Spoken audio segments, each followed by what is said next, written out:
All right, let's talk recap of the Idaho motion to change venue.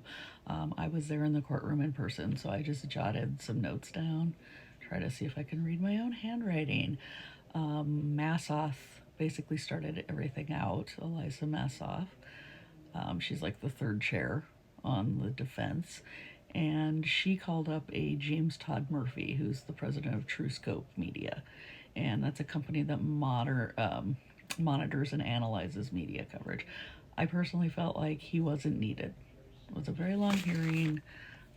They could have done without his testimony because it was basically like any communications 101 class in college. You discuss media markets, they discuss media saturation, media bias. It was, I don't know. He talked about how there was more exposure in Latah. And it's like, well, yeah, because that's where it happened. But Ingrid got up there to cross-examine him and did point out that Ada and Latah were actually very close in the graphs for coverage. In fact, overlapping it sometimes, and Ada actually having higher amounts of coverage at some points. And then she asked if he could track back to at the time of the arrest, because kind of like those first 6 months were missing. And he said no, that he could, but it would be difficult to get that done correctly. But she had noted apparently that coverage was higher in Ada around the time of the arrest than in Latah. She also did point out that closed hearings up until the trial might be a way to not have those spikes in media coverage, because there's a spike every single time there's something to talk about in the case, like a new hearing. And then she did say that Ada could surpass Latah again in coverage coming up into pretrial. And what I found interesting was this expert didn't know about like Nez Perce County, or that Lewiston was a city in Nez Perce County. When she asked him about it, he thought it was two different counties. So that was a little weird. And then they went on to the PhD, Alilai. She's the one that also testified last year about the non-dissemination order. She's a professor of social sciences at Eastern Washington. She does social psychology, talks about bias as far as court trials, public policy, death penalty cases. She's one that was good for getting Anne's points across, but I think in the long run, she didn't really provide a lot more to anything. She talked about different psychological phenomena, classical conditioning, where you associate things with positive or negative. So like showing a picture of a perpetrator over and over in the paper or on the news tends to make somebody have a negative reaction towards that person instead of positive. She talked about authority figures, how people might believe a police chief is more trustworthy than somebody else. How we all have emotional and motivational factors to our bias, fear, empathy, sympathy, then of course confirmation bias, where we are have expectations, and then we also have selective attention at that point. And I've noticed that a lot on social media, that people will process things differently because of what they expect. Case in point being that video or that audio that people think is from the neighbor's house, which isn't, but their confirmation bias has them thinking they're hearing the names of the victims in that video. That's a key point of that. Their expectation is that they will hear that, so they think they hear that. Belief perseverance. That's even in the face of contradictory evidence, we still cling to what we believe. That goes hand in hand with cognitive dissonance, where when you're presented with information that contradicts what you think, you don't know how to process it and you tend to double down. She also says loyalty to community could come into play with having a bias being on the jury. She's saying, how do you mitigate the bias? Well, you could try that through jury selection, like with voir dire, but she doesn't feel that voir dire is a very good way to mitigate it, because she thinks that there's a bias blind spot that may not come out in the questioning process in pre-trial. So that was interesting. And then she talked about group polarization, where when you get people on a jury that will get polarized as a group to vote one way. But I wish Ingrid, when had crossed and said, but what about group polarization towards thinking somebody's innocent too, not just guilty? Because, mind you, all of this was just pointed towards bias against Kohberger.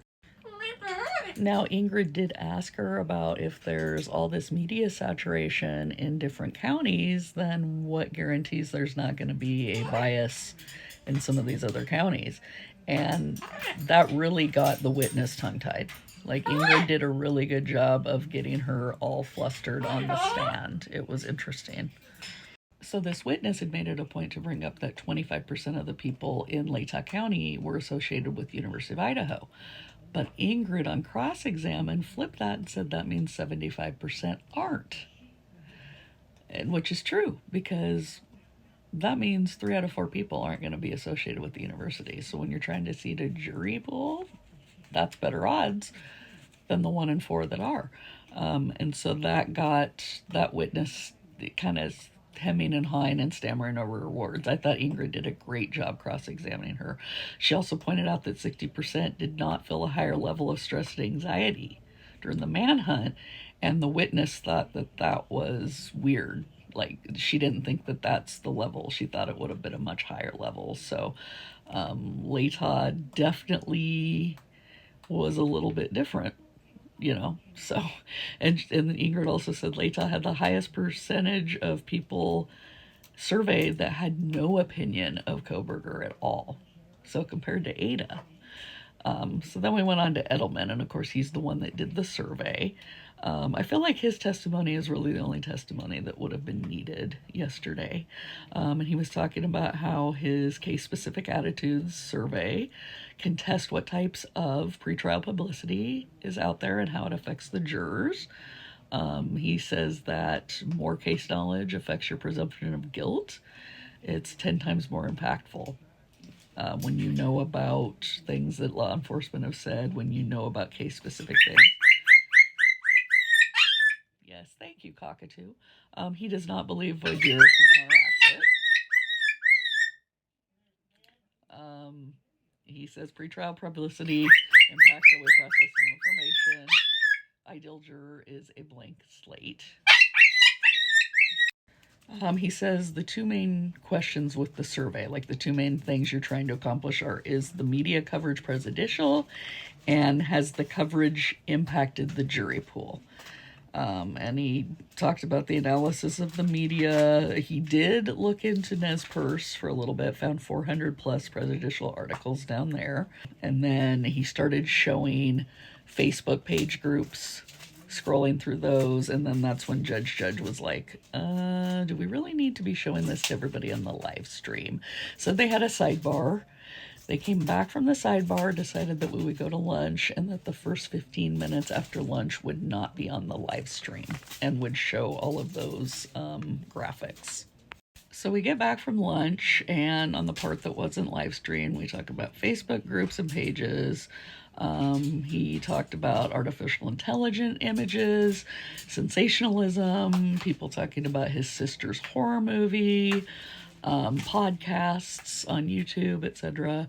Reaction to his alibi, how people were talking about how they didn't believe his alibi, different media, photos that made it look like he was stalking the victims or that he was creepy.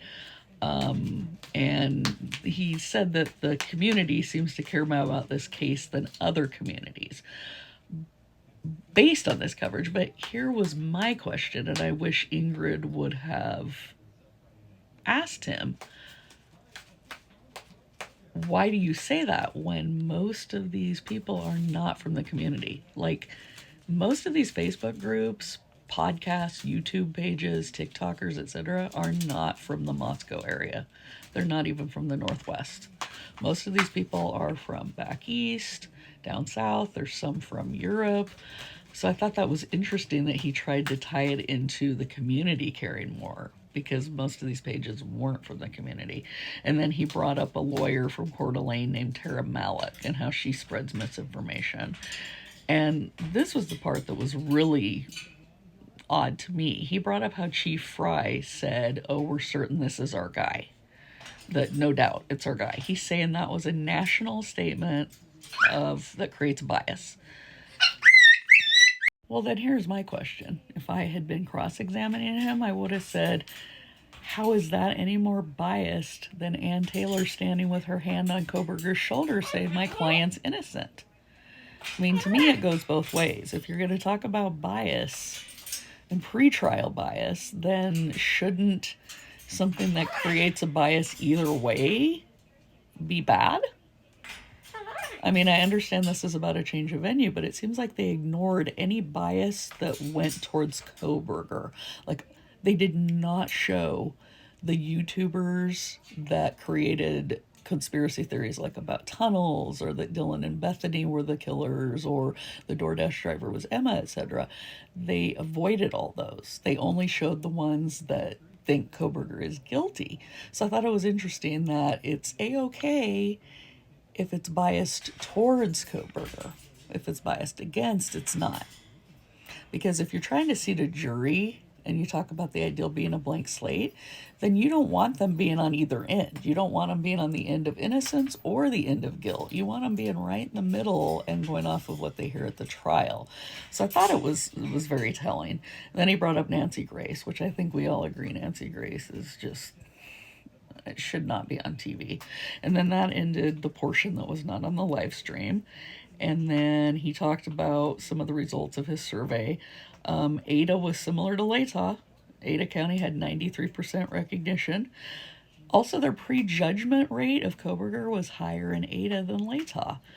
And then, should the case be moved, he said you will see a high case recognition everywhere.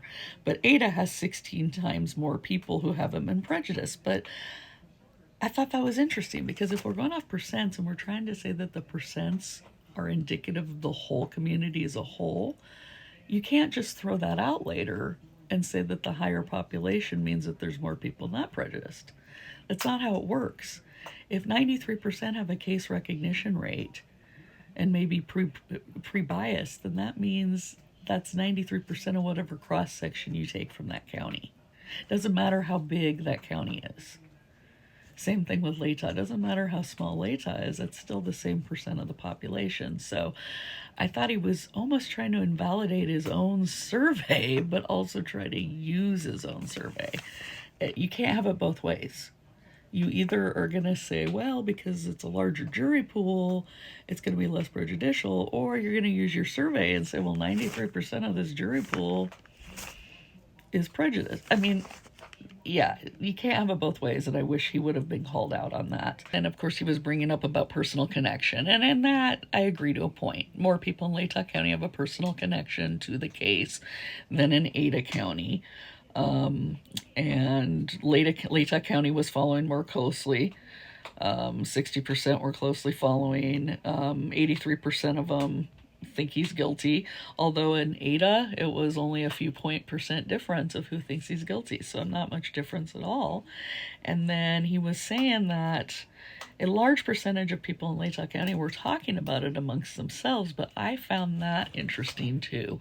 And if I had been Ingrid, I would have questioned him on that, because just from being out in the community, talking to the people I know in the community, friends, relatives, and talking to other people even at the courthouse yesterday, it's not really being discussed in Latah County anymore. It's on the back burner because it's a ways off till trial, and people aren't really discussing it with each other at this point.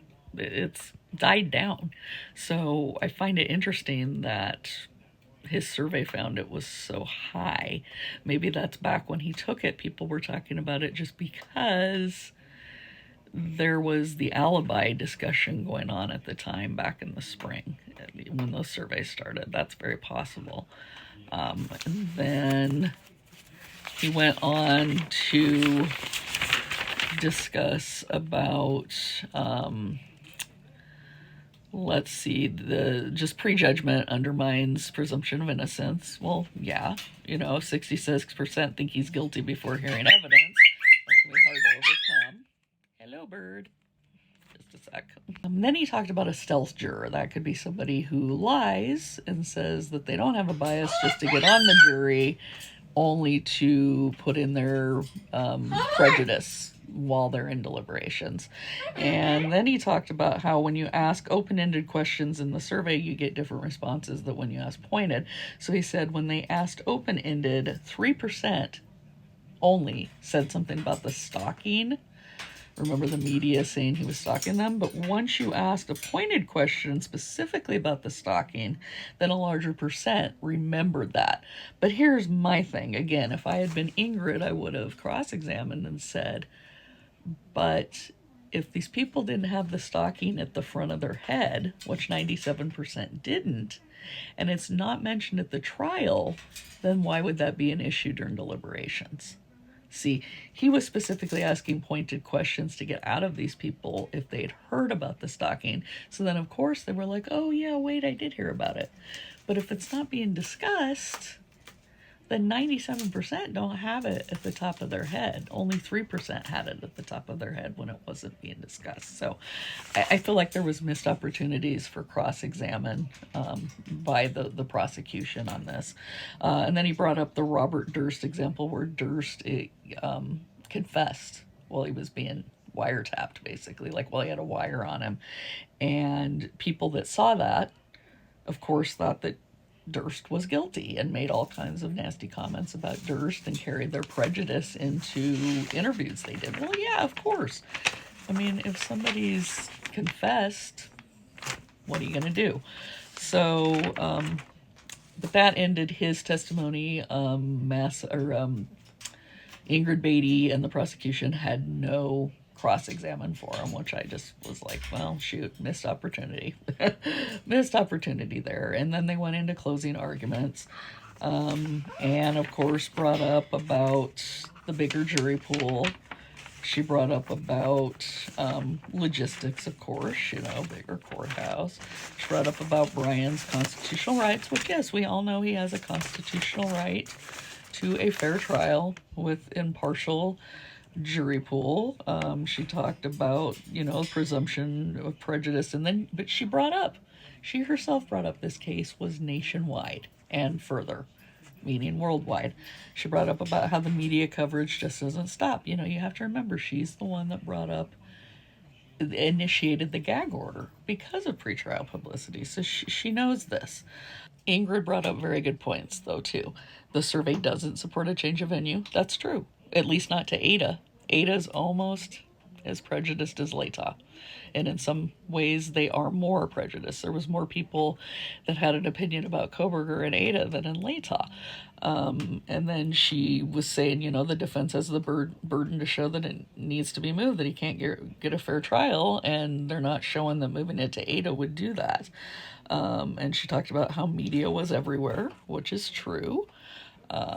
Then she talked about how you could do things to, seat a fair trial, like agree at the start that anybody that works for University of Idaho is excluded, so that when you send out the jury questionnaires, you can immediately exclude certain people right off the top of the bat.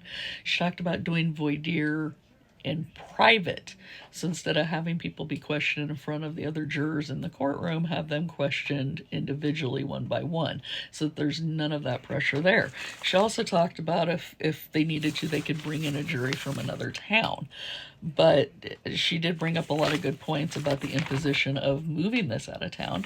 Not to mention that the state of Idaho does say that you should try to keep the trial in the town or in the community the harm happened in. So they do have a duty to that community to also try to keep it there while balancing Koberger's right to a fair trial. So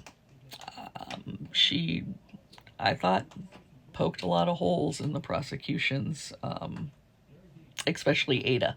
If you're going to move it, why would it go to Ada when they're almost exactly the same as Latah for the media exposure and their prejudices? And then Anne kind of did a counteract to that, which I thought was weak. She said something effective, only ask yourself one question, Judge, and can you get a fair trial in Latah? Don't think about anything else. But here's the thing. If you're saying you can't get a fair trial in Latah, then you still have to ask yourself about where to move it. And is it going to be any different in any of these other counties, particularly Ada. So to me, that was kind of disingenuous on her part. And then Judge said that this was one of the hardest decisions he's had to make in his career. Or actually, he did say it was his hardest. He said that, yeah, professionally, this is the most difficult decision I've had to make. So I thought that was interesting that he said that. And then, of course, he said there was a lot to consider. We knew he wasn't going to make a decision that day. But, I personally think if they move it, it should be moved to Bannock. That seems to be the least amount of recognition or prejudice. Ada just doesn't seem any different than Latah, but we'll see. Judge may surprise us. He may keep it in Latah. Or a dark horse that he may decide out of the blue, maybe Nez Perce. They just added on to their courthouse, and the prosecution did mention Nez Perce a couple times during the hearing yesterday, so it might be interesting. But it was very interesting to attend in person. One of the things I did notice was that Kohberger is not over 6 foot tall. Any of these people that keep saying he's 6'3", 6'4", nope. I was standing next to the sheriff's deputy that would lead him in and out earlier in the day in the lobby. And that deputy is about 5'8", 5'9", and Kohberger's only about 4 inches taller than him at the most. So that puts Kohberger at about 5'11", 6 foot. He's not 6'4", so anybody trying to use that to say Dylan's eyewitness testimony was way off, no, he's right, 5'11" to 6 foot. And then as far as the eyebrows, I don't know if this was just bias making me look, but to me, the brow bone is the most prominent feature on his face. You immediately look at that brow bone, and whenever his face was turned to the side and I'd look, the eyebrows looked bushy. They may not be bushy, but because that brow bone is so prominent, I was looking at other people in the courtroom to see if there was that same effect with their eyebrows, and there wasn't. Even people that had bushier eyebrows than him. He has a prominent brow bone and deep set eyes, and you are immediately drawn. Like, I shouldn't say this, but I don't know if you remember, is it Sam the Eagle on the Muppets? How he's got that brow bone? That's what Kohberger's is like. And even if the eyebrows aren't real thick or bushy, it makes them look that way. And you immediately notice that. So Dylan, I could see how in dim light, that would be what she'd see. And they look bushy because of that. So those were just my observations. You can disagree with them, agree with them. If you've got additional questions for me, let me know.